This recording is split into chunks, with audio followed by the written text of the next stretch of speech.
Acara ini dipersembahkan oleh Halo pemirsa Unhas TV, jumpa lagi bersama saya Zahra Sabita Suceng dalam Unhas Daily. Dalam beberapa menit ke depan kami akan menyajikan berita teraktual hanya untuk Anda.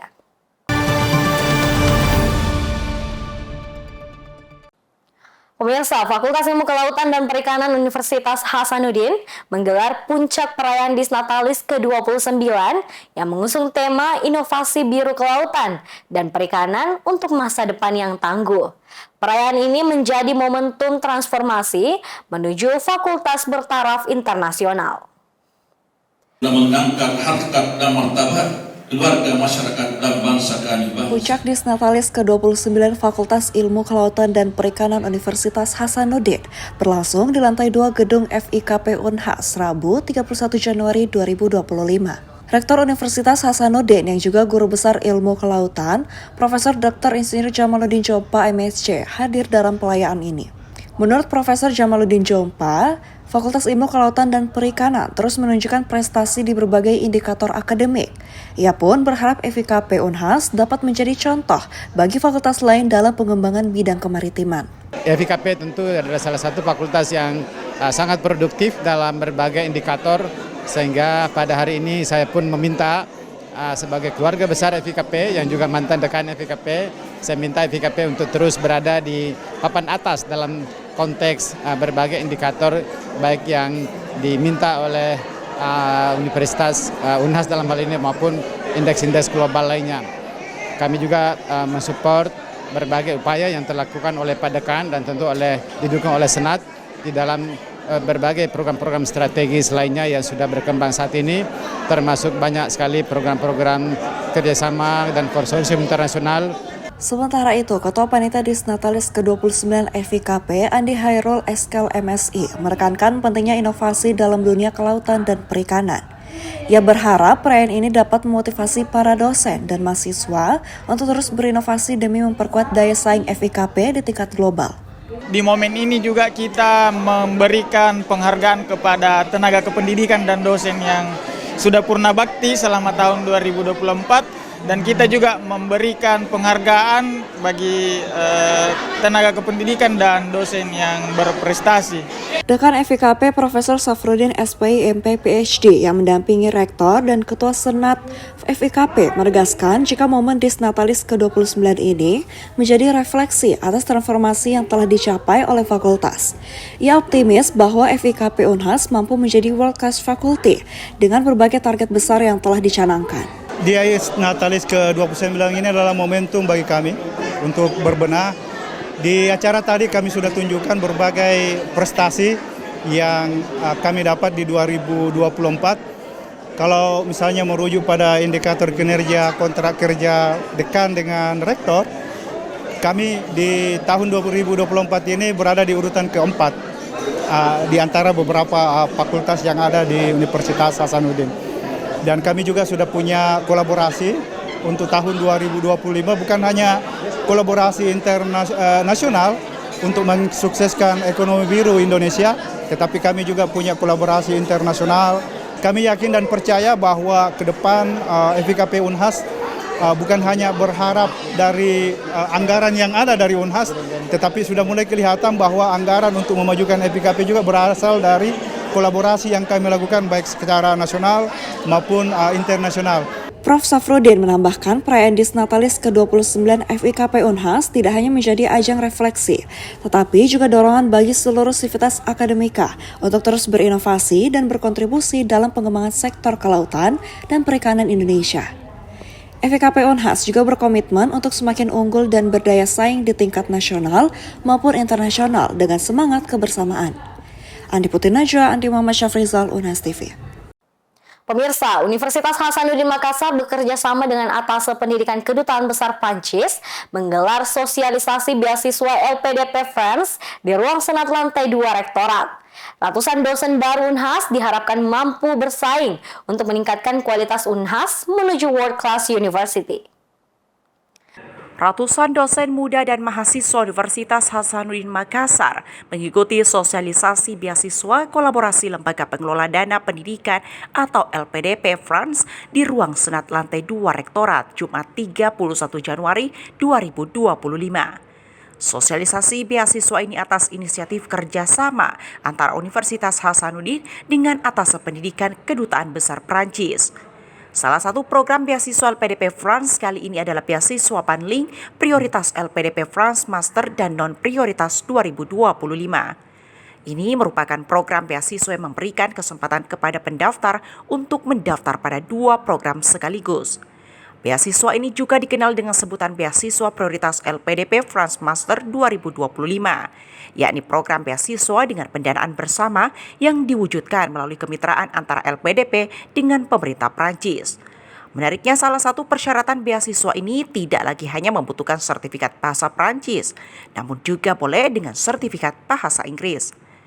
Beasiswa Prioritas LPDP France Master ini akan menanggung biaya studi pendaftar terpilih serta biaya tambahan seperti buku dan penelitian. Selain itu, biaya transportasi dan asuransi kesehatan juga akan ditanggung.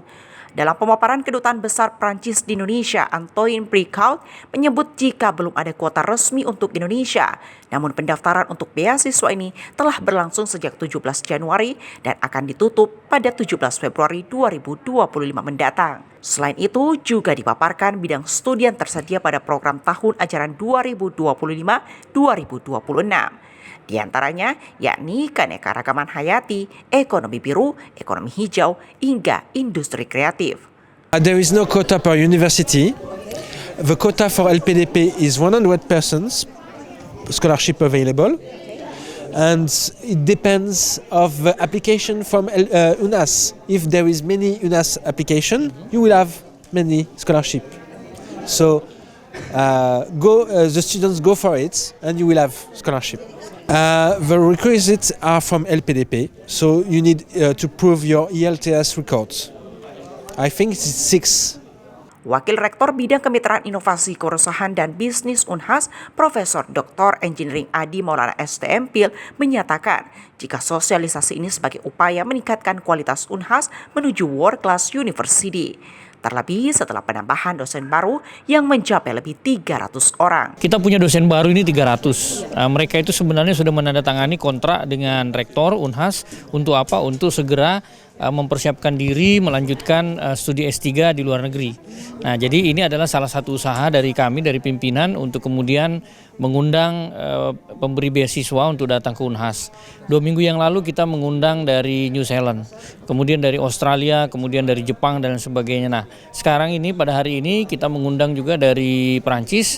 Kenapa? Karena ada mekanisme beasiswa baru kerjasama antara LPDP dan pemerintah Prancis yang membuka seluas-luasnya akses ya untuk pelajar-pelajar di Indonesia untuk kemudian bisa belajar dan studi lanjut di universitas-universitas di Prancis. Jadi kita berharap juga dari 300 lebih ya dosen baru ini ya barangkali mungkin ada beberapa 10 atau 20 yang ke Prancis sehingga mereka bisa menjadi alumni Prancis, karena sebenarnya di tahun 80-90 kita punya banyak dosen-dosen alumni Prancis di Unhas.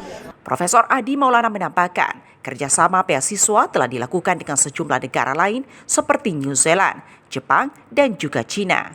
Sehingga dengan masuknya beasiswa LPDP France, diharapnya bisa memberi peluang sedikitnya 20 dosen Unhas untuk belajar di sana.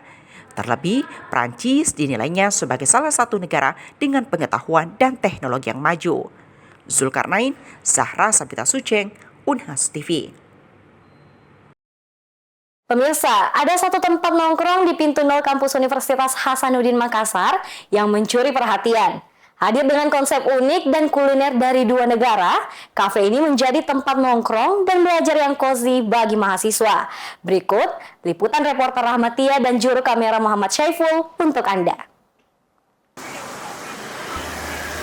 Saat ini saya sedang berada di salah satu pintu masuk Universitas Hasanuddin yang dikenal dengan nama Pintu 0 Unhas.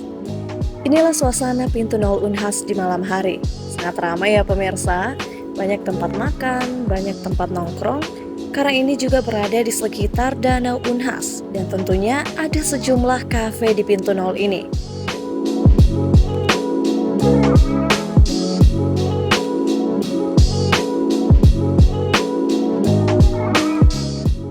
Nah, saat masuk di pintu 0 tadi, kita sudah melewati sejumlah kafe yang berdiri di sepanjang pintu 0 Unhas.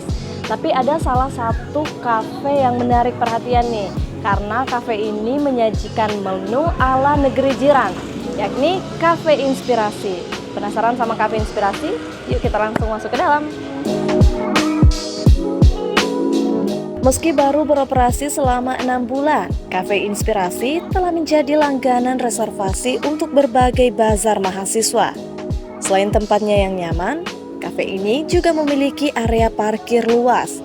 Jadi tak perlu khawatir kalau ingin datang beramai-ramai bersama teman-teman. Saat masuk ke dalam, suasana unik langsung terasa. Di sini tersedia 2 pilihan tempat duduk, dengan kursi ataupun lesehan. Yang menarik perhatian adalah area lesehan yang dirancang khusus untuk kenyamanan pelanggan. Ruangannya cukup luas sehingga memungkinkan pengunjung belajar dengan lebih leluasa. Ditambah lagi, dekorasi estetik dan karpet yang membentang hingga ke sudut ruangan semakin menambah kesan hangat dan nyaman. Ya, tujuan lainnya juga mungkin sebagai tempat belajar. Karena kalau kita lihat kafe-kafe yang lain kan mungkin sebagai cuma tempat nongkrong. Jadi mungkin juga bagus kalau misalnya ada satu kafe yang menjadi tempat belajar bagi para pelajar dan mahasiswa untuk mengerjakan skripsinya di tempat yang nyaman. Berarti selain untuk healing, bisa juga untuk tempat belajar bagi mahasiswa. Tempat belajar. Sebagai pilihan tempat untuk belajar bersama, Cafe Inspirasi juga menyediakan fasilitas lengkap. Ada ruangan full AC, CCTV untuk keamanan, musola, toilet, serta panggung live music untuk menemani suasana santai kalian. Daya tarik lain dari kafe ini adalah pilihan menunya. Tak hanya menyajikan hidangan khas Indonesia, Cafe Inspirasi juga menghadirkan kuliner khas dari negeri jiran Malaysia. Salah satu favorit pelanggan adalah nasi goreng Pattaya. Selain itu ada beragam jenis minuman, mulai dari kopi hingga jus tersedia di sini. Ada pula minuman legendaris dari serial kartun Upin dan Ipin, yakni es air batu campur atau ABC ala Uncle Mutu. Jadi di Cafe Inspirasi ini kalau dalam segi minuman itu kami menyediakan cendol Malaysia dengan harga 15.000 dan juga ada Neslo 15.000. Tak heran kafe ini selalu ramai dikunjungi terutama oleh mahasiswa. Menu kulinernya yang bervariasi diakui menjadi daya tarik kafe ini. Karena menu-menunya juga lumayan murah untuk di kantong mahasiswa. Terus dia bisa nongkrong sampai pagi, cocok sekali untuk mahasiswa-mahasiswa akhir seperti kita ini yang bisa sampai jam berapapun, Kak. Kalau menurut saya tempatnya itu sangat bagus karena full AC, tempatnya lesehan, itu juga tadi yang menunya murah sampai pagi, jadi tidak terbatas oleh waktu. Untuk harga makan minum per porsinya tetap ramah di kantong mahasiswa. Mulai dari Rp10.000 hingga Rp25.000 sudah dapat menikmati ragam menunya.